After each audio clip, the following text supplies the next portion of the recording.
మేము ఇక్కడ తెలుగుదేశం జనసేన నాయకులందరూ గుడివాడలో ప్రతి ఇంటికి తిరుగుతా, సమస్యలు తెలుసుకుంటా, ఎప్పుడు బాగుపడుద్దా అని ఎదురు చూస్తున్న వాళ్ళకి సమాధానం క్లియర్గా చెప్తా.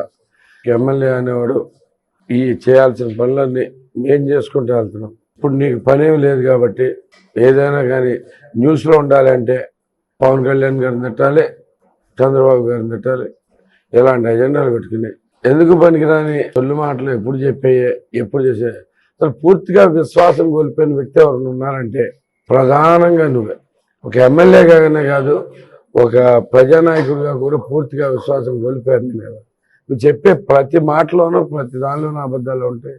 నువ్వు మనకి మొన్న 5,000 మన చంద్రబాబు రా కదలరా సభకి 5,000 మంది వస్తే నేను మళ్ళీ గుడివాడలో కనపడినా నువ్వు మళ్ళీ ఎందుకు వస్తున్నావు ఇక్కడ? నువ్వు చెప్పే ఏ ఒక్కదానికి నీకు విశ్వాసనీయత లేదు. నువ్వు చేసే ఏ పని అయినా కానీ ఇలాగే ఉంటుంది, ఏ మాట అయినా కానీ ఇలాగే ఉంటుంది. అభివృద్ధి గురించి ఒక్క మాట మాట్లాడలేవు. నీకు ఏమైనా దమ్ముంటే 2014 నుంచి 2019 దాకా తెలుగుదేశం ప్రభుత్వం హాయంలో జరిగిన అభివృద్ధి గురించి మా నాయకులు ఎవరైనా రెడీగా ఉన్నారు మాట్లాడతారు నీతో దమ్ముంటే. నువ్వు వచ్చి 2019 నుంచి 24 దాకా ఏం చేసావు మా నాయకులతో ఎవరితో అయినా కానీ నువ్వు సెలెక్ట్ చేసుకో, మాట్లాడదాం. ఏ మాత్రం అన్నా నీకు ఉంటే ఎలా చెప్పాలో కూడా అర్థం కావట్లేదు. మరి చండాలమైన మాటలు మాట్లాడుకుంటా వాళ్ళని పట్టుకుని ఎవరైనా కానీ ఈ సొల్లు చెబుతానే వెళ్తావు. కానీ కనీసం ఈ రోడ్డు వేసాను, అక్కడికి వెళ్ళి ఇక్కడికి వెళ్ళి ఆల్రెడీ పని చేస్తున్న బిల్డింగ్లు ఓపెన్ చేస్తాను, ఐదులో ఓపెన్ చేస్తాను, అక్కడికి వెళ్ళినా కానీ ఒకటే చెబుతావు మా జగన్ బటన్ నొక్కాడు, మా జగన్ బటన్ నొక్కాడు. బటన్ నొక్కడం అంటే ఎందుకు? బటన్ నొక్కాల్సిన అవసరం ఉంది. ఇంతకుముందు ఈ పథకాలన్నీ ఎప్పటి నుంచో జరుగుతూనే ఉన్నాయి.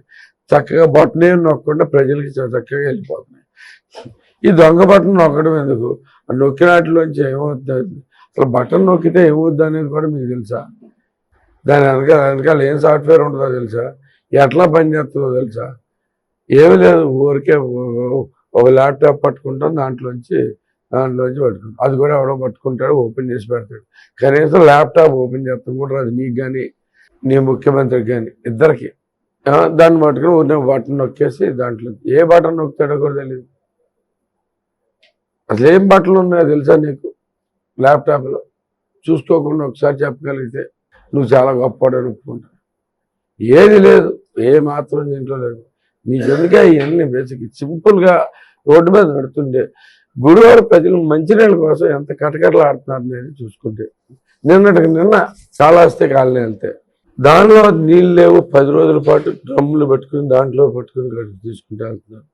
10 రోజులకి నీ ట్యాంకులు ఎప్పుడు వస్తాయని ఎదురు చూసేట్టుగా వాళ్ళని అందరం చేస్తున్నాం. అది మనుషులకి ఏం కావాలి, అసలు మన ప్రజలు మన కోసం వీళ్ళ కోసం ఏం చేయాలి అనే దానికి ఏమి చేయలేవు. వాళ్ళందరికీ ఒక మాట ఇచ్చాము. నేను కొత్తగా వచ్చి 100 రోజుల్లో మీకు మంచినీళ్ళు ఇస్తానని చెప్పేసి మీకు ఇంటింటికి ట్యాప్ ఇస్తానని చెప్పేసి నేను వాళ్ళకి చెప్పగలిగా. ఇలా చెప్పగలిగింది ఒకటి ఉందా? నువ్వు ఇది చేయగలని చెప్పగలిగింది ఒకటి ఉందా?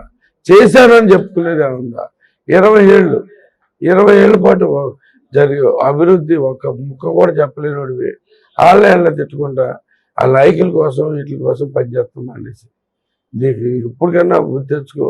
దీంట్లో కనీసం చివరి గౌరవాన్న మిగిలి ఉంటుంది నీకు. లేకపోతే ప్రజలు అంత దారుణంగా బుద్ధి చెబుతారో నీకే అర్థం కావట్లేదు. త్వరలో తెలిసి వస్తుంది. నువ్వు ఎన్ని డ్రామాలు వేసినా ఆ చివరిలో రాజకీయాలు చేద్దామనే ఉద్దేశం ఎంత తీసుకొచ్చినా కానీ నీ వల్ల ఏమీ కాదు. ఎందుకంటే నీ దగ్గరికి వచ్చిన వాళ్ళు ఎవరైనా కానీ ఆటోమేటిక్గా విశ్వాసనీయత కోల్పోతారు. ఏ నాయకుడైనా కానీ నీ దగ్గరికి వచ్చి మాట్లాడాలి, కూర్చుంటే చాలు విశ్వాసనీయత కోల్పోతారు. ఎందుకంటే అసలు విశ్వాసనీయత అనే దానికి అర్థం కూడా తెలియని వ్యక్తి నువ్వు. అంటే ఏ పని ఏది ఎప్పుడు చెప్పినట్టు ఒక్కసారి కూడా చేయాలి. జనాలు భరించాల్సిన అవసరం ప్రజలకు లేదు. దగ్గరలో పడింది నీకు. పూర్తిగా రోజులన్నీ అయిపోయినాయి. ఇక అయిపోయిన టైంలో చివరిలో ఈ పిచ్చి మాట్లాడుకుంటూ తిరుగుతూ ఉన్నాం. ఇంకా నీకు అర్థమైపోయింది ఇదే లాస్ట్ ఎలక్షన్. అది జీవితానికి మళ్ళీ రాదు. ఆ ఎలక్షన్ కూడా ఉంటుందో లేదో కూడా తెలియని పరిస్థితిలో ఉన్నాం. ఎట్టగొట్ట సీటు తెచ్చుకోవాలని చెప్పేసి జగన్మోహన్ రెడ్డి గారు ఎవరైనా కానీ చంద్రబాబు నాయుడు గారిని పవన్ కళ్యాణ్నో లోకేష్నో తిడితేనే వాళ్ళు సీట్లు ఇస్తారు కాబట్టి వాళ్ళని తిట్టుకుంటా తిరుగుతా ఉన్నాం. ఏం తిట్టినా కానీ నీ సంగతి దానికి కూడా వాళ్ళకి కూడా తెలిసిపోయింది. నీ వల్ల ఎంత నష్టం జరుగుతుందనేది కూడా తెలిసిపోయింది. నువ్వు చేసిన భూగబ్జాలే కానీ, నువ్వు చేసిన బియ్యం దందానే కానీ అన్నీ బయటకు వస్తాయి. లోకేష్ బాబు నీ సంగతి చూసుకుంటాడు. రెడ్ బుక్లో నీ పేరు గట్టిగా ఉంది, మొట్టమొదటిగా ఉంది. సో దానికి జైలుకి వెళ్తావో లేదంటే పారిపోతావు.